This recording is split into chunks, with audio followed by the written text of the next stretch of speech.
Hello dear nursing aspirant, एक बार फिर से आपके सामने online most important MCQ session जो अपन ने पहले भी 5-6 क्लासेस जो कंटिन्यू की है उसी को अपन आज कंटिन्यू करने वाले हैं। एग्जाम ओरिएंटेड वो सारे एमसीक्यू प्रीवियस ईयर पीवाईक्यू को हमेशा अपने को इस चीज का बहुत ही ज्यादा खास अपन ने फोकस किया है। पिछली जितनी भी वैकेंसियां हुई है उनके ऊपर भी कि पीवाईक्यू, जी हाँ, प्रीवियस ईयर एमसीक्यू का बहुत ही ज्यादा रोल रहता है एग्जाम के अंदर। और पीवाईक्यू से अगर मैं बात करूं तो कभी भी एज इट इज कॉपी नहीं मिलती है। हाँ, 5 से 10 एमसीक्यू आपको कॉपी पेस्ट मिल सकता है, लेकिन अगर मैं बात करूं पूरा पेपर ओरिएंटेड होता है, आपके पीवाईक्यू के ऊपर डिपेंडेंट रहता है। उस टॉपिक्स को उठाया जाता है कि आपके एग्जाम के अंदर उस सिमिलर टॉपिक से वापस नेक्स्ट एग्जाम के अंदर वो एमसीक्यू देखने को मिलता है। तो किरोशा एकेडमी के इस ऑनलाइन सेशन में आपको वो सारे के सारे most important previous year MCQ यहाँ पे सॉल्यूशन करवाया जा रहा है। क्योंकि देखिए, जब एग्जाम एक अपन ने ऑलरेडी पहले एग्जाम हो चुका है, अब 12 एंड 19 यानी बहुत कम समय है अपने पास में। तो एग्जाम के रिलेटेड अगर मैं बात करूंगा तो कुछ सिलेक्टेड टॉपिक्स अपन यहाँ पे एमसीक्यू के द्वारा अपन समझने वाले हैं। उस थ्योरी को अपन जो कंसेप्ट है वो क्लियर करने वाले हैं कि एग्जाम कम समय में जितना अपने को बेस्ट इफेक्टिव यहाँ पे मिलेगा वो ही सबसे बेस्ट रहेगा, क्योंकि टाइम कंज्यूम रहता है अगर आपके पास में भी कम टाइम है।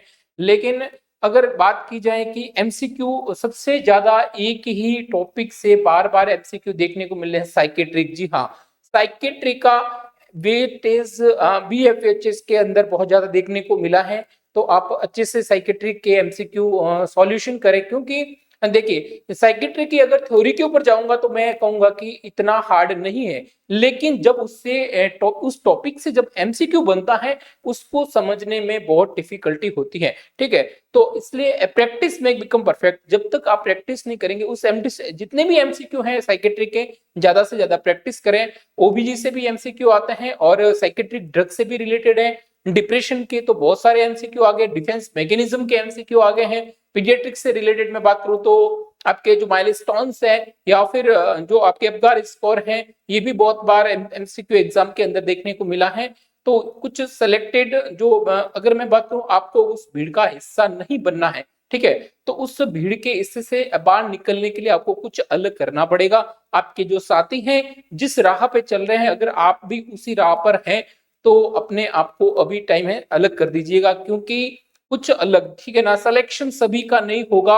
सिलेक्टेड सीटें हैं, सिलेक्टेड कैंडिडेट्स, अगर आपको उस लिस्ट में नाम देखना है अपना तो कुछ हटके कुछ एक्स्ट्रा एफर्ट आपको डालने पड़ेंगे। ठीक है, अगर आपका सही वे के अंदर डायरेक्शन है, ठीक है ना, सबसे पहली बात अपना यही रहना चाहिए कि अपन जिस रास्ते पे चल रहे हैं क्या वो रास्ता सही है या नहीं। क्योंकि अगर गलत रास्ते पे जाएंगे तो भटकते रह जाएंगे, लेकिन मंजिल नहीं मिलेगी।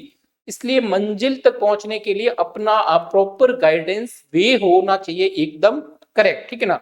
बिना आपको प्रॉपर वे के अंदर अगर आप मेहनत करेंगे तो वो फिजूल चली जाएगी और आपका टाइम खराब होगा। आपका मेहनत जो आपने एक्स्ट्रा एफर्ट डाले हैं वो भी कहीं ना कहीं आप फेलियर की तरफ नहीं जाए। यही अपना मेन मोटो रहना चाहिए कि मुझे बस सिलेक्शन लेना है और एक सीट को मेरे नाम करना है। ठीक है, तो आज का ये अपने क्लास नंबर 7 के अंदर आपका हार्दिक स्वागत। मैं प्रफुल्ल चौहान एक बार से फिर आपके सामने मोस्ट इंपोर्टेंट जो पीवाईक्यू सेशन है उसको कंटिन्यू करने जा रहा हूं। तो जल्दी से इस क्लास को शेयर कीजिएगा, लाइक कीजिएगा और सब्सक्राइब कीजिए, जिससे इससे रिलेटेड कोई भी इंफॉर्मेशन है सबसे पहले आप तक पहुंचे जा सके। ठीक है, the nursing may be defined as the diagnosis and treatment of human response to health and illness. The definitions nursing was given by the first, ठीक है ना।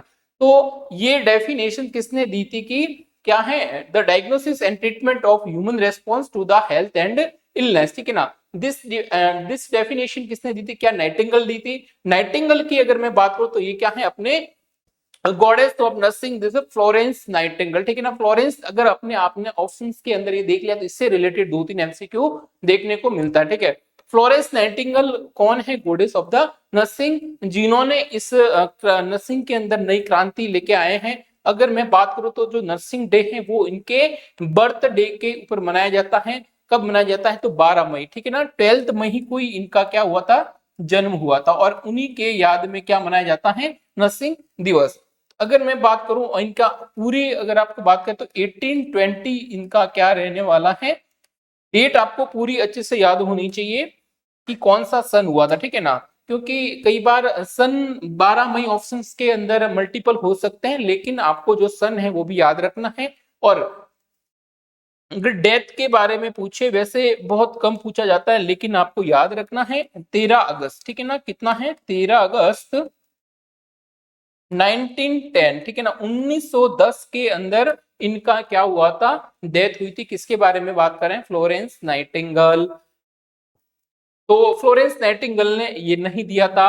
बी ऑप्शन है अपने पास में अमेरिकन नर्सेज एसोसिएशन। जी हाँ, बिल्कुल 1995 के अंदर अमेरिकन नर्सिंग एसोसिएशन है जिन्होंने एक नई क्रांति लेके आए हैं नर्सिंग के अंदर। उन्होंने ये डेफिनेशन दी थी, according to American Nursing Association the diagnosis and treatment of the human response to the health and illness, ठीक है ना। ये डेफिनेशन किसने दी थी, अपने अमेरिकन नर्सिंग एसोसिएशन, ठीक है ना, ये याद रखना है। और याद रखना है आपको, रिमेंबर रखना है क्या, ये सन, ठीक है ना, 1995 के अंदर। ये भी पूछा गया एमसीक्यू, ठीक है ना, एग्जाम के अंदर पूछा गया एमसीक्यू है। कब दिया था इन्होंने, तो 1995 के अंदर है।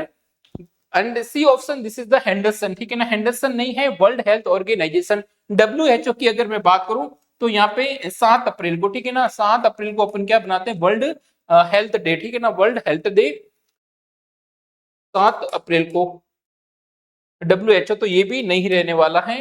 तो यहाँ पे राइट आंसर क्या चला जाएगा डियर, बी ऑप्शन यहाँ पे राइट आंसर चला जाएगा। I hope this MCQ will be clear. चलते हैं नेक्स्ट एमसीक्यू की तरफ।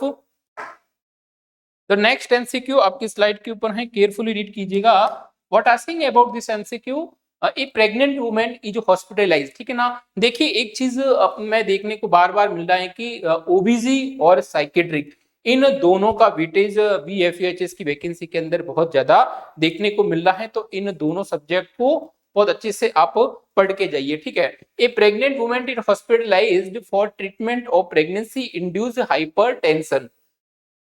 प्रेगनेंसी इंड्यूस्ड हाइपरटेंशन को अपन किसमें देखते हैं, प्रीक्लम्सिया एंड इक्लम्सिया, ठीक है ना, ये कॉम्प्लिकेशन है प्रेगनेंसी का, सीवियर कॉम्प्लिकेशन है। In the third trimester she is receiving magnesium sulphate intravenously, ठीक है ना, क्या दिया गया है मैम जी, SO4, और ये क्या दिया गया है आपको, IV, ठीक है। The nurse understand that this medication is used mainly. तो इन्होंने एमसीक्यू के अंदर ये पूछा है कि मैग्नीशियम सल्फेट है वो क्यों दिया गया है पेशेंट को, ऐसी क्या कंडीशन हो गई है जिसके लिए मैग्नीशियम सल्फेट दिया गया है। तो अपने को बहुत अच्छे से पता है कि देखिए हिंट वो है, वो आपके एमसीक्यू के अंदर ही दी गई है, हाइपरटेंशन, ठीक है। तो प्रीक्लम्सिया की कंडीशन के अंदर अपन देखते हैं, सीवियर प्रीक्लम्सिया की कंडीशन के अंदर देखते हैं, और इक्लम्सिया के अंदर अगर बात आती है प्रीक्लम्सिया के अंदर, तो प्रीक्लम्सिया की जो ड्रग ऑफ चॉइस है वो क्या रहने वाली है। पहले मैं बात करूंगा प्रीक्लम्सिया, ठीक है ना, क्या होता है प्रीक्लम्सिया, हाइपरटेंशन, हाइपरटेंशन, उसके साथ में क्या होगा, प्रोटीनूरिया, प्रोटीनूरिया कितना होगा, प्रोटीनूरिया बेसिकली +1 या फिर +2, और क्या होता है एडिमा। और इसकी ड्रग ऑफ चॉइस क्या होगी डियर, लेबेटालॉल, ठीक है ना, इसकी ड्रग ऑफ चॉइस क्या होगी, लेबेटालॉल। अगर आपसे यही पूछे इसके साथ में अगर कन्वर्जन या फिर सीजर्स आए, ठीक है ना, इसके साथ में अगर सीजर की फ्रीक्वेंसी देखने को मिले या फिर कन्वर्जन देखने को मिले, क्या देखने को मिले, कन्वर्जन, ठीक है ना, सीजर्स या फिर कन्वर्जन देखने को मिले किसके साथ में, हाइपरटेंशन, प्रोटीनूरिया, और ड्रग ऑफ चॉइस तो किसके अंदर रहेगी, प्रीक्लम्सिया के अंदर। लेकिन जब ये सीवियर प्रीक्लम्सिया हो जाता है तो उसकी एक एडवांस स्टेज जो है वो बेसिकली क्या देखने को मिलता है, इक्लम्सिया। और इक्लम्सिया क्या है, ये एक लाइफ थ्रेटनिंग कंडीशन है। सीवियर कौन सा रहने वाला है, प्रीक्लम्सिया से ज्यादा सीवियर कौन सा रहता है आपका, इक्लम्सिया, क्योंकि यहाँ पे फिट्स आने लगते हैं, कन्वर्जन या फिर आपके सीजर आने लगते हैं, जो कि आपके फीटस और प्रेगनेंसी मदर, प्रेग्नेंट मदर दोनों के लिए क्या है, हार्मफुल है, और रेस्पिरेटरी डिस्ट्रेस कर सकता है, पेशेंट डेथ करेगा, या फिर उसके न्यूबॉर्न बेबी जो फीटस है उसकी भी क्या होने लगेगी यहाँ पे, डेथ, ठीक है ना। तो ऐसी कंडीशन के अंदर प्री इक्लम्सिया के बाद में जो सीवियर कंडीशन होती है इक्लम्सिया, इसकी ड्रग ऑफ चॉइस बेसिकली क्या रहती है आपकी, MgSO4, ठीक है ना, इसकी ड्रग ऑफ चॉइस क्या रहेगी डियर, ड्रग ऑफ चॉइस क्या रहने वाली है, MgSO4, मैग्नीशियम सल्फेट। और यही अपने को MCQ के अंदर पूछ रहा है, ठीक है। तो पेशेंट की कंडीशन क्या कहलाएगी आपको, और बेसिकली अपने से ये पूछा गया है कि ये किसके लिए देंगे। तो इक्लेम्सिया के अंदर बेसिकली जो कन्वर्जन होते हैं, ठीक है ना, कन्वर्जन जो आपके सीजर्स हैं उनको अपन क्या करते हैं, सीजर्स को प्रिवेंशन करने के लिए MgSO4 ड्रग ऑफ चॉइस रहेगी किसके अंदर, प्रेगनेंसी के अंदर। तो ए ऑप्शन ही अपने पास में क्या रहने वाला है, the prevent conversion disorder. A option क्या चला जाएगा यहाँ पे, राइट आंसर चला जाएगा। बी ऑप्शन क्या देख रहा है, डिक्रीज द रेस्पिरेटरी रेट, जी नहीं, MgSO4 बेसिकली यहाँ पे रेस्पिरेटरी रेट को कम करने के लिए नहीं दिया जाता, तो ये रॉन्ग हो गया। एंड सी ऑप्शन अपने पास में इंक्रीज यूटेराइन ब्लड फ्लो। तो क्या MgSO4 कुछ ऐसा इसका रेस्पॉन्स है या फिर ऐसा इसका कोई रोल है क्या जो अपने यूरिनाइन सॉरी यूटेराइन जो ब्लड फ्लो है उसको इंक्रीज करेगा, जी नहीं, ऐसा इसका कोई भी रोल नहीं है। मेंटेन नॉर्मल ब्लड प्रेशर, क्या मेंटेन करेगा ब्लड प्रेशर को, जी नहीं, मेंटेन नहीं करेगा, नॉर्मल ब्लड प्रेशर को भी यहाँ पे मेंटेन नहीं करेगा। मेन जो अपना पर्पज है वो बेसिकली क्या रहने वाला है, और हाइपरटेंशन को अपन क्या करेंगे, एंटी हाइपरटेंशन दे सकते हैं, ठीक है ना। अगर अपने को ब्लड प्रेशर बढ़ा हुआ है उसके साथ में अपने को क्या देनी पड़ेगी, एंटी हाइपर टेंशन, जो आपके क्या करेगा, ब्लड प्रेशर को नॉर्मल करेगा। लेकिन अपना जो मेन यहाँ पे MCQ है उसका पर्पज यही है कि MgSO4 है वो किसके लिए दे रहे हैं, तो वो बेसिकली आपको सीजर यानी जो प्रेग्नेंट लेडी है उसको सीजर से प्रिवेंशन करने के लिए यहाँ पे ए ऑप्शन क्या चला जाएगा, यहाँ पे राइट आंसर चला जाएगा। I hope this MCQ will be clear. The next MCQ आपके स्लाइड के ऊपर है, केयरफुली रीड कीजिएगा। A client is scheduled for orchidectomy. Which of the following procedures support the term orchidectomy, ठीक है ना।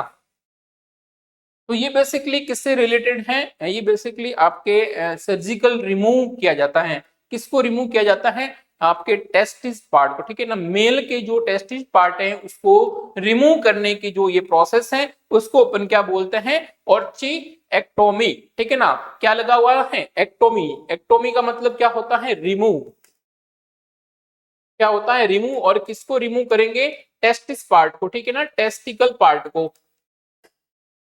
टेस्टिस पार्ट को क्या किया जाता है, रिमूव किया जाता है। तो इसमें से ए ऑप्शन है आपके पास में, partial surgical remove of the penis, तो ये तो गलत हो गया।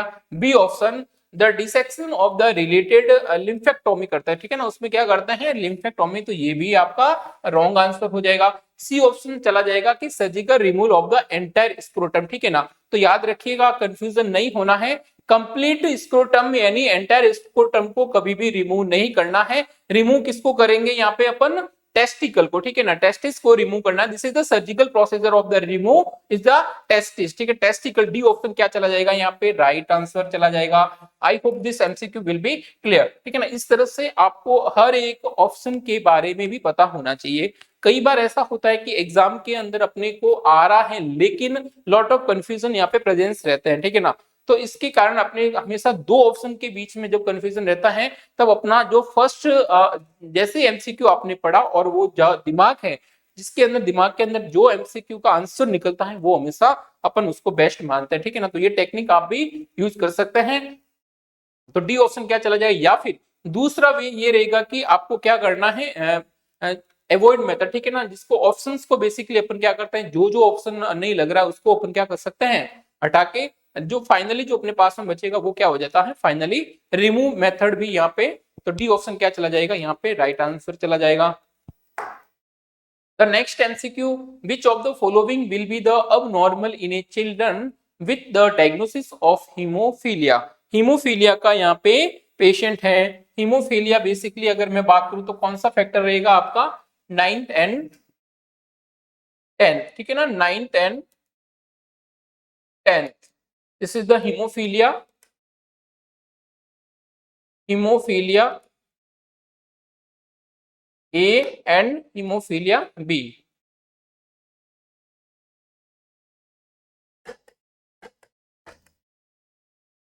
Haemophilia B.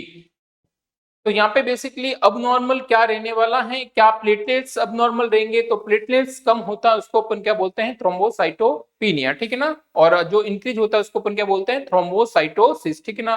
तो यहाँ पे ऐसी कोई कंडीशन नहीं दी गई है, तो ये आपका रिमूव हो जाएगा। व्हाइट ब्लड सेल, ठीक है ना, क्या यहाँ पे न्यूट्रोपिनिया है, तो व्हाइट ब्लड सेल बेसिकली किसको इंडिकेट करता है? इन्फेक्शन को, ठीक है ना, इन्फेक्शन को इंडिकेट करता है, and not for a haemophilia. तो ये भी क्या चला जाएगा आपका? रॉन्ग। देन सी ऑप्शन अपने पास में है हीमोग्लोबिन, ठीक है ना। हीमोग्लोबिन में बेसिकली अगर मैं बात करूंगा तो ब्लड अपनी बॉडी के अंदर जो ब्लड की जो कैपेसिटी, सॉरी जो ब्लड प्रेजेंस रहता है उसको अपन के किसके द्वारा मेजरमेंट करते हैं? हीमोग्लोबिन के द्वारा। हीमोग्लोबिन की बात की जा रही है तो ये भी बता दूं आपको रेंज के बारे में। एक तो होता है मेल में, ठीक है ना, मेल के अंदर बेसिकली कितना रहना चाहिए? 16 से लेके 14 ग्राम पर डीएल। एंड फीमेल की अगर मैं बात करूं, तो कितना रहना चाहिए? 11 से लेके, सॉरी 12 से लेके 14, ठीक है ना, 14 यहाँ पे।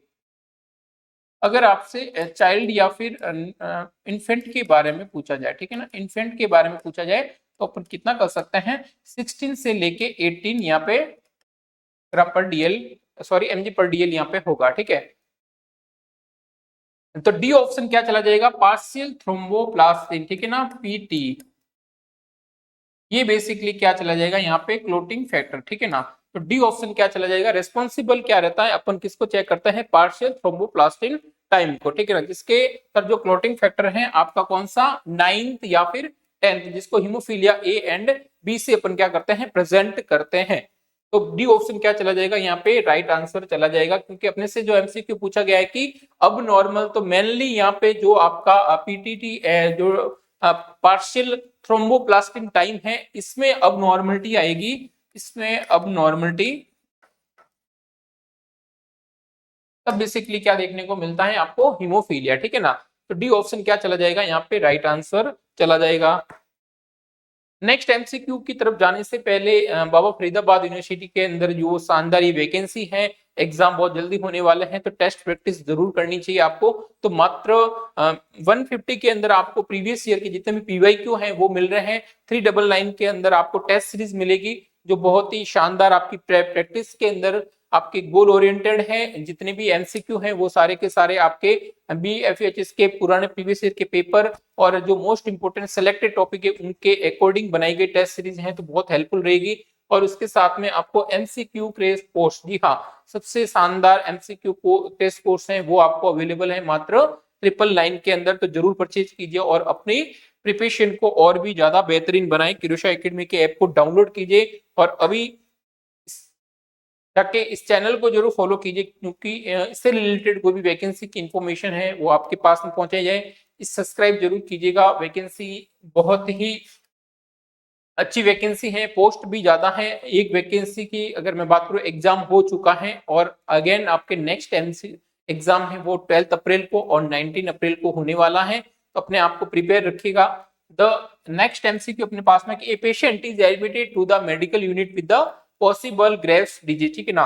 तो देखिए ग्रेव्स डिजीज हाइपोथायराइडिज्म और हाइपरथायराइडिज्म से रिलेटेड भी यहाँ पे 3 से 4 एमसीक्यू देखने को मिले हैं। तो एंडोक्राइन सिस्टम के अंदर ये भी एक अच्छे से आप क्लियर कीजिएगा। एक तो डायबिटिक मेलेटस, ठीक है ना, डायबिटिक मेलेटस और थायराइड स्टॉर्म जैसी बीमारी है, क्रिटिनिज्म है, एक्रोमेगाली है, आपके हाइपोथायराइडिज्म है, हाइपरथायराइडिज्म है, इनको भी आप डायबिटिक इंसिपिडस है, डायबिटिक कीटोएसिडोसिस है, ये सारे के सारे आपको अच्छे से करके जाना चाहिए, जिससे एग्जाम के अंदर हेल्प मिलेगी।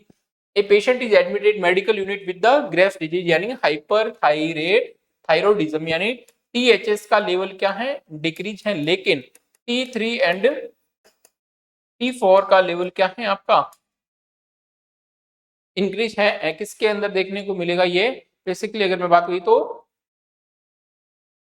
हाइपोथायराइडिज्म के अंदर, और हाइपरथायराइडिज्म के अंदर क्या देखने को मिलेगा आपका? टीएचएस का लेवल क्या देखने को मिलेगा? इंक्रीज हाइपोथायराइडिज्म के अंदर, ठीक है। हाइपोथायराइडिज्म के अंदर टीएचएस का लेवल इंक्रीज देखने को मिलेगा और हाइपरथायराइडिज्म के अंदर आपका टीएचएस का लेवल तो कम, लेकिन T3 एंड T4 का लेवल क्या देखने को मिलेगा? इंक्रीज देखने को मिलेगा। और क्या देखने को मिलेगा? सीवियर डायरिया, ठीक है ना। सीवियर डायरिया किसमें देखने को मिलेगा? हाइपरथायराइडिज्म के। और क्या देखने को मिलेगा? हीट इंटॉलरेंस, ठीक है ना, हीट इंटॉलरेंस देखने को मिलेगा। सीवियर डायरिया होगा तो क्या होगा? Weight loss. वेट लॉस किसमें देखने को मिलेगा? हाइपरथायराइडिज्म के अंदर। और हाइपोथायराइडिज्म के अंदर सीवियर कॉन्स्टिपेशन देखने को मिलेगा और कोल्ड इंटॉलरेंस। अगर कॉन्स्टिपेशन देखने को मिलेगा तो क्या होगा, वेट गेन होगा, किसके अंदर, हाइपोथायरॉयडिज्म के अंदर। तो ये आपको ये सारा हाइपरथायरॉयडिज्म और हाइपोथायरॉयडिज्म के बारे में अच्छे से पढ़ के जाना है। ये टॉपिक्स बहुत ही इंपॉर्टेंट है, एग्जाम में हर बार 1 से लेके 3-4 एमसीक्यू यहाँ देखने को मिलता है। विच assessment finding support this diagnosis, ठीक है। तो यानी कौन सा ऐसा सिम्टम है जो क्या इंडिकेटेड करेगा हाइपरथायरॉयडिज्म को, हाइपरथायरॉयडिज्म को इंडिकेटेड कौन सा करेगा, इसका मतलब ये है कि 3 ऑप्शन क्या है अपने पास में, हाइपोथायरॉयडिज्म के हैं, और एक ऑप्शन जो है वो बेसिकली क्या रहेगा आपका, हाइपरथायरॉयडिज्म। तो ब्रेडिकार्डिया सबसे पहला ही जो ऑप्शन है ब्रेडिकार्डिया, ये तो क्या हो जाएगा रॉन्ग, क्योंकि ब्रेडिकार्डिया किसमें देखने को मिलता है आपका, हाइपोथायरॉयडिज्म के अंदर, ठीक है ना, हाइपोथायरॉयडिज्म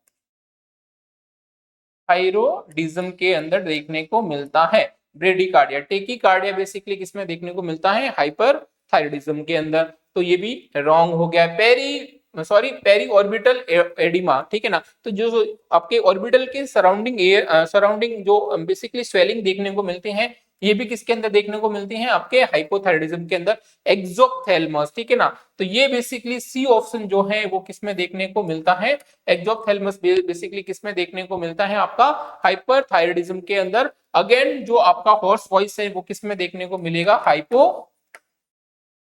हाइपोथायरॉयडिज्म के अंदर, ठीक है ना। और क्या देखने को मिलता है हाइपर के अंदर, हाइपर के अंदर याद रखिएगा आपका वेट लॉस देखने को मिलेगा, ठीक है। और क्या देखने को मिलेगा, डायरिया देखने को मिलेगा। और क्या देखने को मिलेगा, हीट इंटॉलरेंस।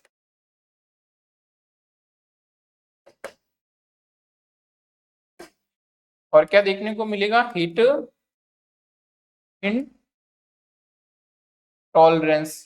और हाइपो के अंदर क्या देखने को मिलेगा, हाइपो के अंदर बेसिकली क्या देखने को मिलेगा, कोल्ड इंटॉलरेंस। और क्या देखने को मिलेगा, कॉन्स्टिपेशन देखने को मिलेगा। और वेट क्या होगा आपका, गेन होगा, ठीक है ना, वेट क्या होगा, गेन होगा। Cold intolerance, constipation, weight gain, इस तरह से किसमें देखने को मिलते हैं, हाइपोथायरॉयडिज्म के अंदर। और हाइपरथायरॉयडिज्म के क्या अंदर देखने को मिलेगा आपका, वेट लॉस। और क्या देखने को मिलेगा इसके साथ में, एक्सोप्थेल्मस, ठीक है ना, एक्सोप्थेल्मस। और इसके अंदर आपके हॉर्स वॉइस, पेरिऑर्बिटल एडिमा और ब्रेडिकार्डिया देखने को मिलेगा। तो इसके अंदर क्या देखने को मिलेगा, टेकीकार्डिया। क्या देखने को मिलेगा डियर, टेकीकार्डिया। तो ये सारी रामायण आपको समझनी है किसके बारे में, हाइपरथायरॉयडिज्म और हाइपोथायरॉयडिज्म के अंदर देखने को मिलेगा, ठीक है ना। एक होता है एक्रोमेगाली और एक होता है क्रिटिनिज्म, ठीक है ना। जब ग्रोथ हार्मोन इंक्रीज होता है किसके अंदर, एडल्ट के अंदर, इसको अपन क्या बोलेंगे, एक्रोमेगाली। और चिल्ड्रन के अंदर देखने को मिलता है कम बेसिकली, तो क्रिटिनिज्म। ड्वार्फिज्म बेसिकली यहाँ पे अगेन यहाँ पे ग्रोथ हार्मोन क्या देखने को मिलता है, ड्वार्फिज्म इंक्रीज देखने को मिलता है किसके अंदर, बच्चों के अंदर। तो ये सारा का सारा आपको याद रखना है।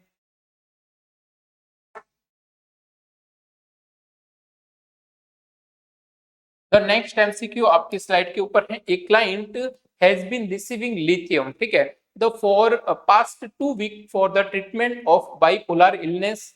When planning client teaching, the nurse understand that it is the important to the emphasize that the client must। Patient अपने पास में है, क्या है दिक्कत, क्या हो रही है, एक क्लाइंट हैज बीन रिसीविंग, क्यों ले रहा है, लिथियम ले रहा है, ठीक है। लिथियम ले रहा है कितने, पास्ट 2 वीक से, यानी 2 सप्ताह से ये क्या ले रहे हैं महाशय, ये ले रहे हैं लिथियम। व्हेन प्लानिंग टीचिंग, तो जब लिथियम लेते हैं तो बेसिकली क्या ध्यान में रखना है, ये अपने से एमसीक्यू पूछ रहा है। सबसे पहला है कि maintain A low sodium diet.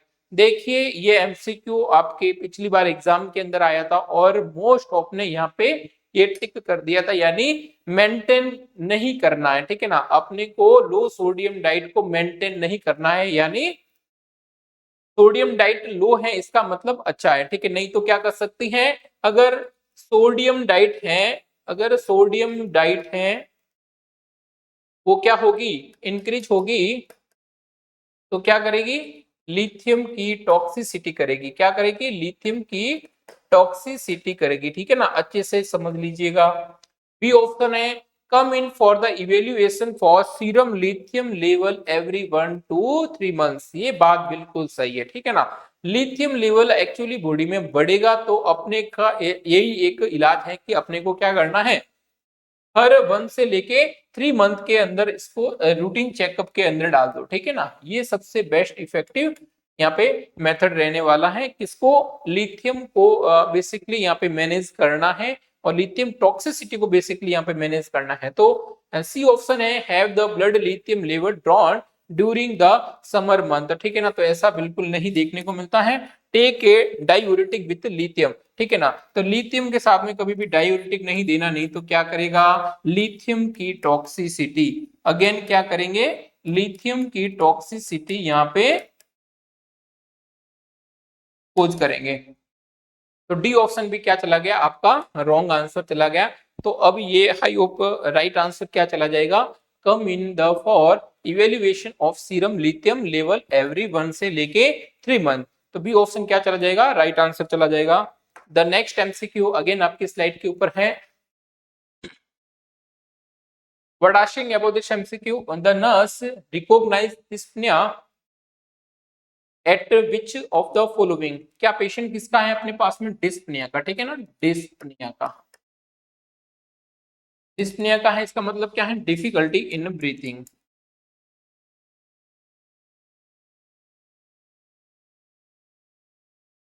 Difficulty in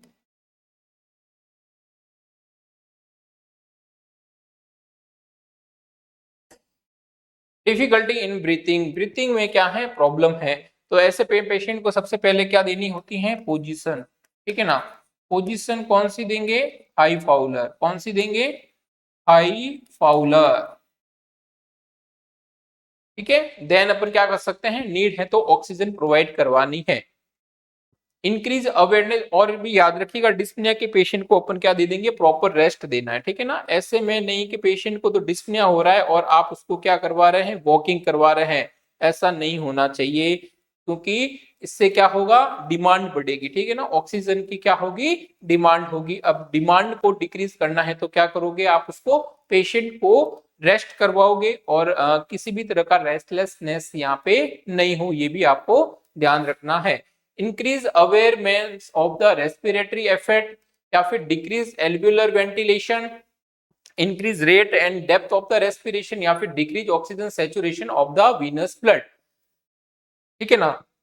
तो सीधी सी बात है, रेस्पिरेटरी की प्रॉब्लम है तो आपको क्या करनी पड़ेगी, रेस्पिरेटरी का एफर्ट डालना पड़ेगा, इंक्रीज रखनी पड़ेगी अवेयरनेस, क्योंकि डिक्रीज नहीं करना है, ठीक है। डिक्रीज एल्वुलर वेंटिलेशन नहीं करना है, इंक्रीज रेट और डेप्थ ऑफ द रेस्पिरेशन नहीं करना है, नहीं तो क्या होगी, और ज्यादा डिस्पनिया होने के चांसेस रहेंगे। डिफिकल्टी तो और हो रही है और आप उसको क्या कर रहे हो, रेट और डेप्थ दोनों को बढ़ा रहे हो, ठीक है ना। तो यहाँ पे अगेन डिफिकल्टी, तो ये भी बिल्कुल क्या हो जाएगा आपका रॉन्ग, डिक्रीज ऑक्सीजन सैचुरेशन, ठीक है ना, डिक्रीज नहीं करना है। तो डी ऑप्शन क्या चला जाएगा, ये भी रॉन्ग आंसर चला जाएगा, द नर्स रिकॉग्नाइज, ठीक है ना। डिस्पनिया, डिस्पनिया के अंदर कभी भी देख लेना आपको डिक्रीज नहीं देखने को मिलेगा oxygen saturation of the Venus blood, ठीक है ना, ओनली फॉर, क्योंकि डिफिकल्टी हो रही है, यहाँ पे एपनिया नहीं हो रहा है, ठीक है ना, ब्रीथिंग यहाँ पे कम बंद नहीं हो रही है। तो ए ऑप्शन क्या चला जाएगा यहाँ पे, राइट आंसर, इंक्रीज अवेयरनेस, ठीक है ना। आप इस पेशेंट को क्या करोगे, ऑब्जर्वेशन के अंदर रखोगे और पेशेंट का क्या करना है, ध्यान रखना है कि उसको बेसिकली उसको केयर प्रोवाइड करें, पोजीशन को आप हाई पाउलर पोजीशन दें और उसको क्या करना है, काम एंड क्वाइट, ठीक है ना। तो बेसिकली यहाँ पे इंप्रूवमेंट देखने को मिलेगा। तो ये ऑप्शन अभी जिस अकॉर्डिंग दिस एमसीक्यू, यहाँ पे सारे ऑप्शन की अगर मैं बात करूं तो ये ऑप्शन मुझे क्या लग रहा है, सबसे बेस्ट इफेक्टिव लग रहा है। तो यहाँ पे ये ऑप्शन क्या होना चाहिए, राइट आंसर होना चाहिए, ठीक है, according to me. The next MCQ आपकी स्लाइड के ऊपर है, when planning the care of a patient who is paranoid, the nurse should include which of the following intervention to increase sense of the trust, ठीक है ना।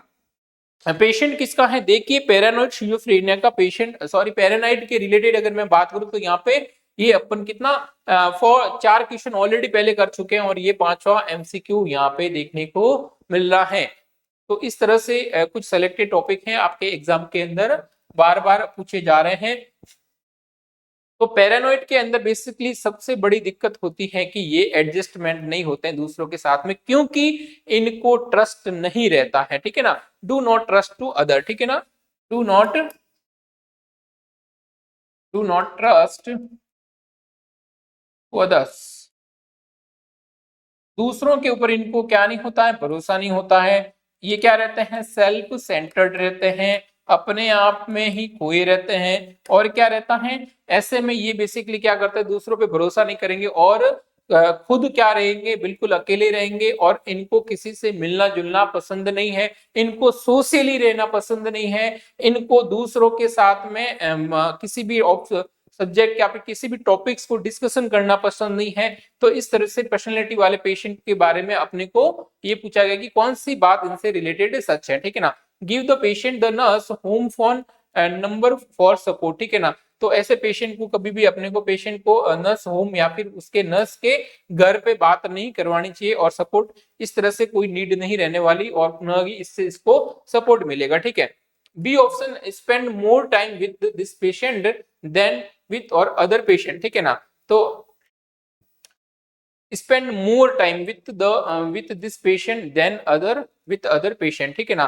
तो ऐसे patient को दूसरे पेशेंट के साथ में ज्यादा टाइम रखने की जरूरत नहीं, क्योंकि इनको वैसे भी दूसरे लोगों से मिलना जुलना पसंद नहीं है, ठीक है ना। ये और ज्यादा ट्रिगर हो जाएंगे और ठीक होने की बजाय बहुत ज्यादा तकलीफ बढ़ जाएगी। सी ऑप्शन है अपने पास में, solicit the patients participation in the development of the treatment plan, ठीक है ना। सॉलिसिट द पेशेंट्स, हाँ ये बात बिल्कुल सही है, ठीक है ना। हमेशा याद रखिएगा, ऐसे पेशेंट बेसिकली क्या नहीं होता, उनको ट्रस्ट नहीं होता है दूसरों के ऊपर, ठीक है ना। किसी दूसरी चीज के ऊपर ट्रस्ट नहीं होता है, इसलिए जब भी इनका ट्रीटमेंट देवे तब इनको उसके साथ में रखना, ठीक है ना। यानी उनको क्या करना है, पार्टिसिपेट करना है उस प्लान के अंदर, ठीक है। तभी उनको क्या आएगा, ट्रस्ट आएगा, और वो जो बेसिकली अपन जो ट्रीटमेंट देने जा रहे हैं वो क्या रहने वाला है, इफेक्टिव रहने वाला है, ठीक है। तो सी ऑप्शन क्या चला जाएगा, ये बिल्कुल सही है। ये जो है ऑप्शंस वो बेसिकली जो पैरानोइड पर्सनालिटी के जो पेशेंट हैं उनके अंदर ये हेल्पफुल रहने वाला है, ठीक है ना। बाकी सारे ऑप्शन नहीं लग रहे, ठीक है ना। तो ऐसे पेशेंट को न तो ऐसी कोई नीड नहीं है कि नर्सिंग स्टाफ के, नर्सिंग ऑफिसर है उनके घर पे अपन उनको बात करवाए, उनके घर मेंबर से बात कराए, तो ये बिल्कुल सेंसलेस बात हो गई। Spend more time with this patient than with other patient, तो ऐसे पेशेंट के साथ में ज्यादा टाइम एक्सपेंड करना भी कोई ट्रीटमेंट नहीं रहेगा, यहाँ पे सही नहीं रहेगा। सी ऑप्शन बिल्कुल ये बात बिल्कुल सही है कि ऐसे में अपने को क्या करना है, सॉलिसिट द पेशेंट पार्टिसिपेंट, ठीक है ना। पेशेंट को भी पार्टिसिपेट करना है, कब करना है, उसका जो अपन डेवलपमेंट या फिर ट्रीटमेंट प्लान करने वाले, ठीक है ना, उसको ठीक करने के लिए जो अपन ट्रीटमेंट प्लान कर रहे हैं उसके अंदर उस पेशेंट को भी क्या करें, आप इन्वॉल्व करें, जिससे उसको आपके ऊपर ट्रस्ट आएगा और बेस्ट रिजल्ट यहाँ पे मिलेंगे, ठीक है। डी ऑप्शन है, fulfil all of the patient request to provide assurance of active listening, तो यहाँ पे हर चीज फुलफिल नहीं करनी होती है, ठीक है ना। तो ऐसे में पेशेंट को कुछ अपनी तरफ से समझाना भी होगा कि सारी जो रिक्वेस्ट है वो प्रोवाइड करवाना भी क्या नहीं होगा, इफेक्टिव ट्रीटमेंट नहीं रहेगा, ठीक है ना। पेशेंट के अकॉर्डिंग नहीं चलना होता है, ठीक है ना, पूरा ही पेशेंट के अकॉर्डिंग, लेकिन हाँ उसको साथ में जरूर लेके चले, उसके जो ट्रीटमेंट प्लान है उनके साथ में उसको जरूर आप पार्टिसिपेट करें, जिससे आपको आपके ऊपर ट्रस्ट आएगा और इससे ट्रीटमेंट को अपन और ज्यादा इफेक्टिव कर सकते हैं, ठीक है। तो सी ऑप्शन क्या चला जाएगा, यहाँ पे राइट आंसर चला जाएगा। The next MCQ, following are the measures of central tendency except, इसमें से कौन सी सेंट्रल टेंडेंसी नहीं है, ठीक है ना। तो बेसिकली अगर मैं बात करूं तो यहाँ पे तीन तरह से, एक तो होता है mean, median and mode, and D option है वेरियंस, ठीक है ना। वेरियंस बेसिकली यहाँ पे नहीं रहने वाला है, और ये तीनों के तीनों क्या रहेंगे आपके, सेंट्रल सेंट्रल टेंडेंसी, ठीक है ना, टेंडेंसी। मीन में अपन बेसिकली क्या करते हैं, सारी कंक्लूजन करते हैं, और मोड की अगर मैं बात करूं तो बेसिकली अपन क्या करते हैं, जो बारंबारता है कि कितनी बार यहाँ पे, सॉरी, मोड एंड मीडियन इधर सेंट्रल बीच में से दोनों को प्लस करके अपन, तो ये बेसिकली तीनों की तीनों अलग अलग रेंज के अंदर चलता है, और ये तीनों की तीनों क्या है आपके सेंट्रल टेंडेंसी है, लेकिन वेरियंस बेसिकली यहाँ पे नहीं रहने वाला है। तो डी ऑप्शन क्या चला जाएगा यहाँ पे, राइट आंसर चला जाएगा। डी ऑप्शन क्या चला जाएगा, राइट आंसर चला जाएगा।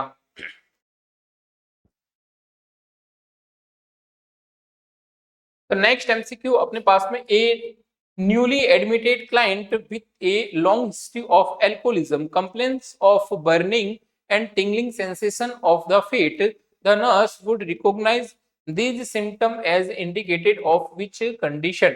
तो गिव मी दिस आंसर कीजिएगा, क्या रहने वाला है। पेशेंट किसका है अपने पास में, न्यूली एडमिटेड, ठीक है ना। हिस्ट्री क्या है, एल्कोहलिज्म की यहाँ पे हिस्ट्री है। कंप्लेन कर रहा है बर्निंग एंड टिंगलिंग सेंसेशन, तो यहाँ पे बिल्कुल ही आंसर चेंज हो जाएगा। बर्निंग और टिंगलिंग सेंसेशन देखने को मिल रहा है कहाँ पे, पैर के अंदर, फिट के अंदर। The nurse would recognise this symptom as indicated of which condition. तो ऐसी कंडीशन को बेसिकली अपन क्या करेंगे, गिव मी दिस आंसर कीजिएगा। तो इन ये दोनों बेसिकली जो कोर्साकॉफ साइकोसिस या फिर वर्निक एंसिफेलोपैथी है, विटामिन बी वन की कमी से, ठीक है ना। लेकिन यहाँ पे जो टिंगलिंग यानी पेरीफेरल, ठीक है ना, पेरीफेरल जो एल्कोहलिज्म है, सॉरी न्यूरोपैथी है, उसके अंदर क्या देखने को मिलेगा आपका, बर्निंग एंड टिंगलिंग सेंसेशन। तो डी ऑप्शन यहाँ पे क्या चला जाएगा, राइट आंसर चला जाएगा। किस कारण से होता है, ये डायरेक्टली आपके ब्रेन या फिर नर्व्स से उनको ये क्या करता है, इफेक्ट करता है। और एल्कोहलिज्म, बहुत ज्यादा अल्कोहल लेने के कारण आपके जो ये नर्व्स हैं वो बेसिकली क्या हुए, इनबैलेंस। तो यहाँ पे कौन सी, ये पेरीफेरल न्यूरोपैथी देखने को मिलता है। पेरीफेरल यानी आपके जो एक्सट्रीमिटीज हैं, हैंड्स या फिर लेग्स की, वहां पे टिंगलिंग सेंसेशन या फिर बेसिकली अगर मैं बात करूं तो बर्निंग सेंसेशन देखने को मिलती हैं। कैसे में, एल्कोहलिज्म पेशेंट के अंदर, ठीक है ना, एक्सेसिव एल्कोहल इंटेक करते हैं, ऐसी कंडीशन के अंदर बेसिकली जो डी ऑप्शन है वो यहाँ पे क्या चला जाएगा, राइट आंसर चला जाएगा। ये सिम्टम किसके हैं, पेरीफेरल न्यूरोपैथी के, ठीक है, पेरीफेरल न्यूरोपैथी के ये सिम्टम देखने को मिलते हैं। तो यहाँ पे राइट आंसर क्या चला जाएगा, डी ऑप्शन क्या चला जाएगा, यहाँ पे राइट आंसर चला जाएगा। तो ये अपने सारे के सारे एमसीक्यू के हैं। तो फटाफट से एक बार फिर से अपन क्या करने वाले हैं, इनको फास्ट रीडिंग करेंगे, ठीक है ना। तो फर्स्ट एमसीक्यू तो अपने पास में, एक client is schedule for the orchiectomy, ठीक है ना, ऑर्चिएक्टोमी विच,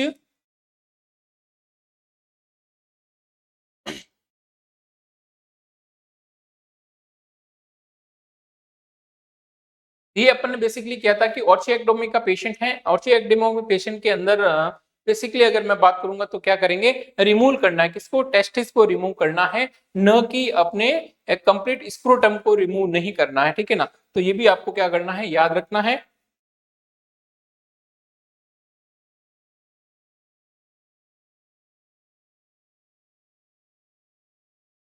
तो ओके, आज का ये इंपोर्टेंट एमसीक्यू सेशन यहीं पे होता है समाप्त। तो thank you for watching this class. फिर मिलेंगे अपन एक धमाकेदार एमसीक्यू सेशन के साथ में। तो इसी तरह हमारे साथ में बने रहिए और किरुषा एकेडमी चैनल को फॉलो कीजिए, सब्सक्राइब कीजिए। जैसे भी कोई नया नोटिफिकेशन आता है सबसे पहले आपके पास में पहुंचाया जाएगा। और प्रैक्टिस जरूर करना है, टेस्ट आपको देने चाहिए, कंटिन्यू टेस्ट देने चाहिए। और टेस्ट देने पे किस तरह से देना चाहिए कि कुछ जो आपके टॉपिक से वो बार बार गलत हो रहे हैं उनको रीड डाउन करें नोट्स बुक के अंदर और उस टॉपिक्स को आप क्लियर करें, जिससे नेक्स्ट एग्जाम के अंदर वो एमसीक्यू आपका गलत नहीं हो। और जो एमसीक्यू बार बार एग्जाम के अंदर देखने को मिले वो पूरे टॉपिक्स को आप बहुत अच्छे से क्लियर कीजिए, क्योंकि उससे वापस एमसीक्यू आने के चांसेस रहते हैं। और दूसरी बात है कि आपका थ्योरी पार्सन, ठीक है ना, ये तो थ्योरी पार्सन के लिए आपको जितने भी आपके नोट्स बनाए गए हैं, जिससे भी जहां से भी आपने कोचिंग की है या फिर अपने खुद ने सेल्फ नोट्स बनाए, तो उनको आप बार बार पढ़ें। जितना आप उस नोट्स को बार बार पढ़ेंगे तो जो आपके एग्जाम के अंदर सबसे बड़ी दिक्कत होती है कि सर कंफ्यूजन हो जाता है, ठीक है ना, कि सर मुझे याद तो था लेकिन अभी याद नहीं आ रहा, ठीक है ना, कंफ्यूजन हो गया। तो ये बेसिकली जो कंफ्यूजन है वो कैसे दूर निकलेगी, ये कंफ्यूजन आपकी बेसिकली जब आप क्या करोगे, बार बार किसी चीज को पढ़ते हो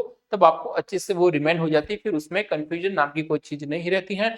तो अच्छे से बार बार रिवीजन करें और अपनी तैयारी को इसी तरह हमारे साथ में बनाए रखें, जिससे आपकी प्रैक्टिस में भी बहुत ज्यादा ये हेल्पफुल मिलेगा। क्योंकि एमसीक्यू है वो आपके प्रीवियस ईयर के एमसीक्यू हैं, यहाँ पे सॉल्यूशन करवाए जा रहे हैं। तो इसी तरह क्लास को शेयर कीजिएगा और अपने फ्रेंड्स के साथ में शेयर कीजिए, सब्सक्राइब कीजिए। Thank you for watching this session.